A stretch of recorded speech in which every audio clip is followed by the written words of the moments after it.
Nova Manhã. Entrevista do dia. A Ângela é historiadora e pedagoga, professora universitária, mestre em Ciências Sociais e doutora em Ciência Política. Tem experiência nas áreas de História do Brasil, História da África, Ciência Política, com ênfase em Teoria Política Contemporânea, atuando nos temas, principalmente nestes temas, Ética, Direito, Teoria do Estado e História do Brasil. A pauta da coluna de hoje são os partidos políticos brasileiros. Bom dia, Ângela, tudo bem? Bom dia a todos, que delícia ouvir o Dr. Rodrigo, né? Tão importante nesse dia, porque também é uma ação política, né? Essa coisa de cuidar do indivíduo, cuidar do povo, né? Muito interessante. Bom, vamos lá, hoje vamos falar de partido político, porque a gente tem na eleição aí esse ano, e é importante que todo brasileiro saiba que não existe possibilidade de nenhum candidato acessar um cargo público sem passar por um partido político. Existem em países em que a candidatura pode ser independente, ou seja, ela não se vincula em nenhum partido político, mas no Brasil isso é obrigatório. Portanto, o partido político é o único caminho possível para um candidato que deseja um cargo eletivo. Aqui esse ano, então, Presidência da República, os deputados federais, estaduais e senadores. Todos eles devem estar vinculados aos partidos políticos, e aqueles que já tinham um partido político, no caso, alguém que queira reeleição, eles tiveram até agora, dia 1º de abril, para mudar de partido caso necessário, como foi o caso do próprio presidente da República, que saiu do partido que o elegeu e teve que se filiar a um outro partido, caso contrário ele não pode se candidatar à reeleição, né? Mas o que é interessante na política brasileira é que os partidos políticos eles são considerados entes auxiliares do Estado.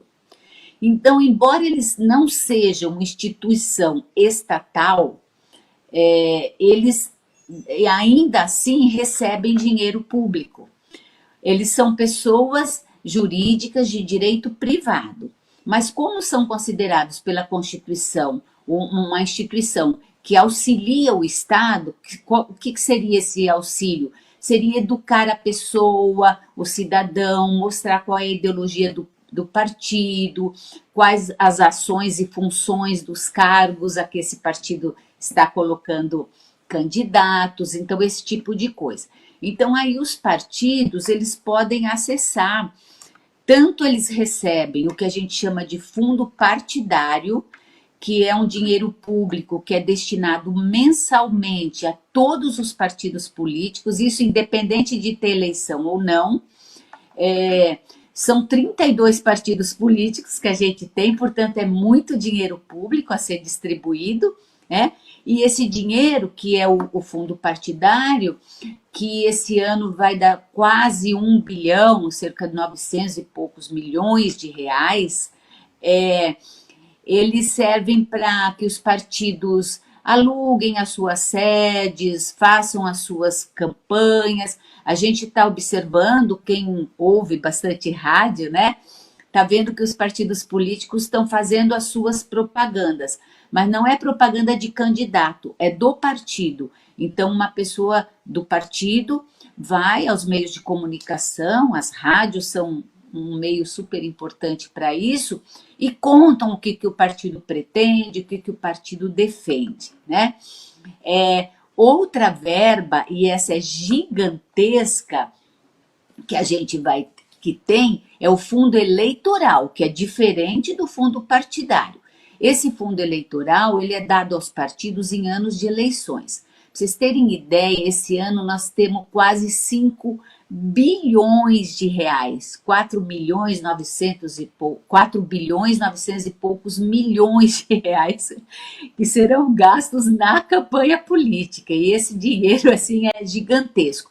Portanto, se a gente somar tudo, o que os partidos políticos vão custar, os 32 partidos políticos vão custar para o eleitor brasileiro, a gente soma quase 6 bilhões de reais que serão gastos aí entre a sustentação dos partidos e as campanhas políticas. Portanto, é muito importante que o eleitor, que já sabe, como a gente já falou, para os cargos que são do legislativo, o eleitor vota no partido. Na verdade, ele está dando o seu voto para o partido, né?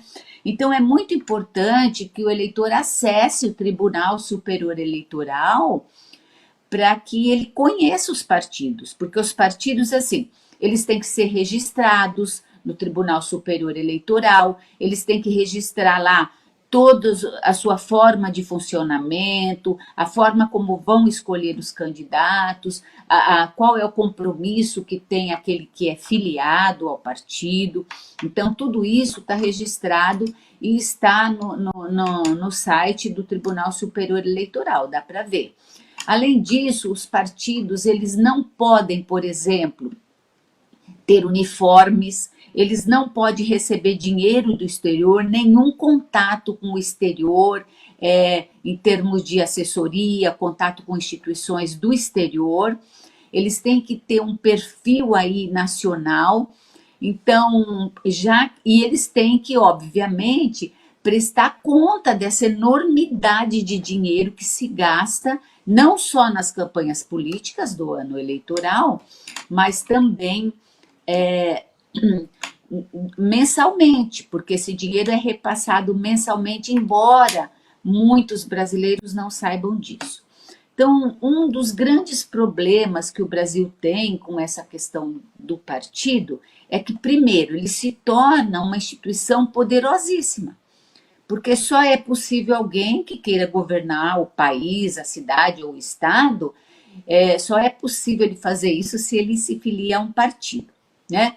E, em segundo lugar, esses partidos, que não são instituições do Estado, eles recebem essa enormidade de dinheiro. Então, seria interessante que o eleitor conhecesse. Lógico que eu sei que é difícil você entrar na internet e ler a proposta partidária de 32 partidos, né? São muitas letras, muitos números, né? Nós estamos aí com um partido bem novo, que é a União Brasil, foi registrado agora em 2022 e parece-me que já vai lançar um candidato a presidente. Então é interessante o eleitor, pelo menos aqueles candidatos que ele simpatiza, né?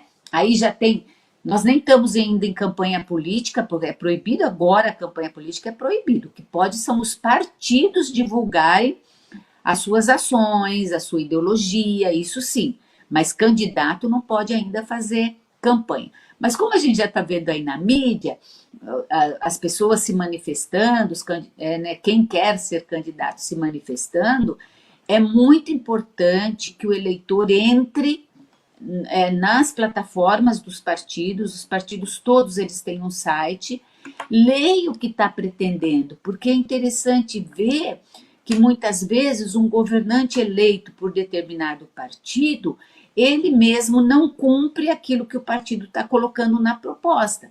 Então aí a gente vê uma incoerência e é uma possibilidade da gente participar. É assim que o brasileiro governa, né? O brasileiro não governa só no dia do voto. Ele governa conferindo se aquele candidato que ele escolheu, daquele partido, cumpre o que o partido prometeu.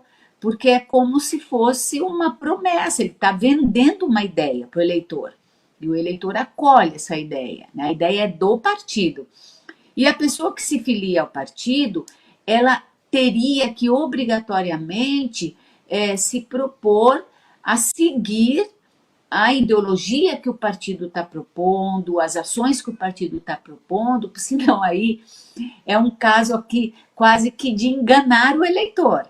Você propõe alguma coisa, o eleitor se preocupa, começa a ler as propostas ou a ouvir na rádio, na televisão, o que o partido propõe, e aí você vota num candidato desse partido que depois se comporta de maneira contrária ou não segue aí as orientações partidárias. Então é importante conhecer os partidos, saber que esses partidos eles têm força, uma força gigantesca na política brasileira, eles formam umas bancadas lá no Congresso Nacional. Então, quando a gente ouve falar, a bancada do PL, por exemplo, que é o novo partido aí do presidente, essa bancada é composta por todas aquelas pessoas que foram eleitas desse mesmo partido.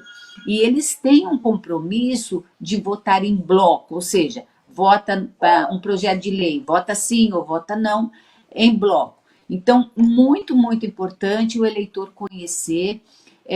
Eu sei que é quase impossível, eu mesmo fico às vezes perdida de ler tantas propostas, né, de 32 partidos. Alguns se assemelham muito, por exemplo, os partidos da linha da ideologia mais liberal e outros mais das ideologias mais socialistas, se assemelham um pouco. Mas o eleitor, ele só faz uma boa escolha não quando ele conhece o candidato, como ele conhece também o partido. Porque o candidato se filiou, ele assume um compromisso com essas propostas aí partidárias que o partido propõe. E muita atenção também que até julho os candidatos estão proibidos de fazer campanha, de doar camiseta, bonés, enfim, e outras questões, outras formas de abordar o eleitor, porque, por enquanto, quem pode ir à rádio e à televisão para divulgar suas propostas são apenas os partidos políticos, né? Os partidos também estão proibidos de criar, por exemplo, uma instituição paramilitar, sabe? Essa coisa de estimular as pessoas a participarem de grupos politicamente falando, né?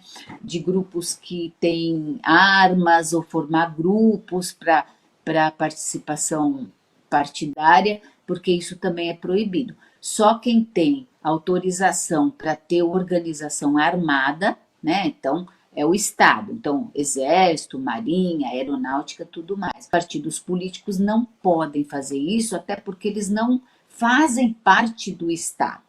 Então, o que a gente tem, então, tem que ter um cuidado, é uma instituição forte, então são instituições ricas, que devem devolver o dinheiro público prestando um serviço à comunidade. Então, vindo, por exemplo, em programas de rádio, os responsáveis pelos partidos, como os partidos políticos, eles têm que ser nacionais, eles têm que ter alcance nacional, não pode ter partido, por exemplo, só de São Paulo, ou partido, esse partido é mais paulista, vai defender os paulistas, ou vai defender aí os cariocas. Isso não é possível, o partido tem que ser nacional, ele tem que ser característica nacional.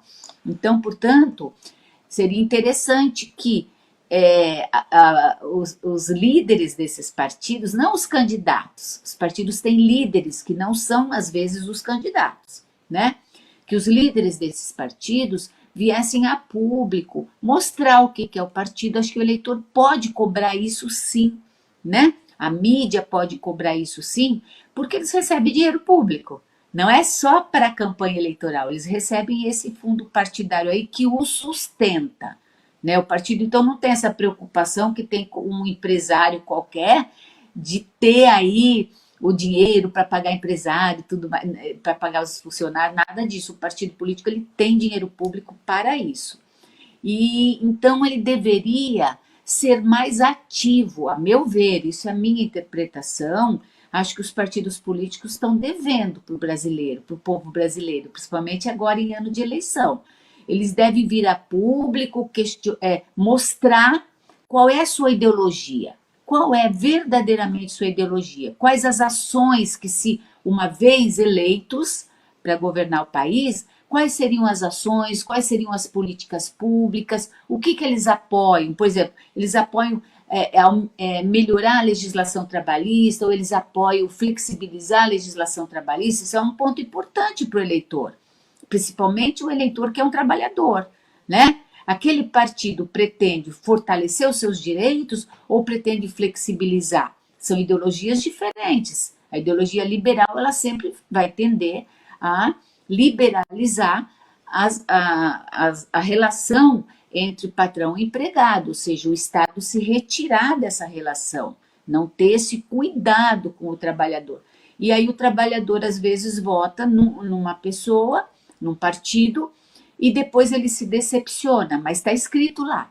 Então, o partido deveria estar mais presente nas mídias, dizendo, não só naquele horário, mas as pessoas vinculadas aos partidos deveriam vir a público para dizer aí quais são as suas intenções para que o eleitor escolha direito. É Perfeito, Ângela. Muito obrigado por esta aula sobre partidos políticos hoje, tá bom? Na semana que vem a gente te aguarda aqui. Um abraço a vocês, Lília, Marcelo e a todos os ouvintes dessa rádio brasileira aí, Nova Brasil. Muito obrigada. Bom dia. Bom dia.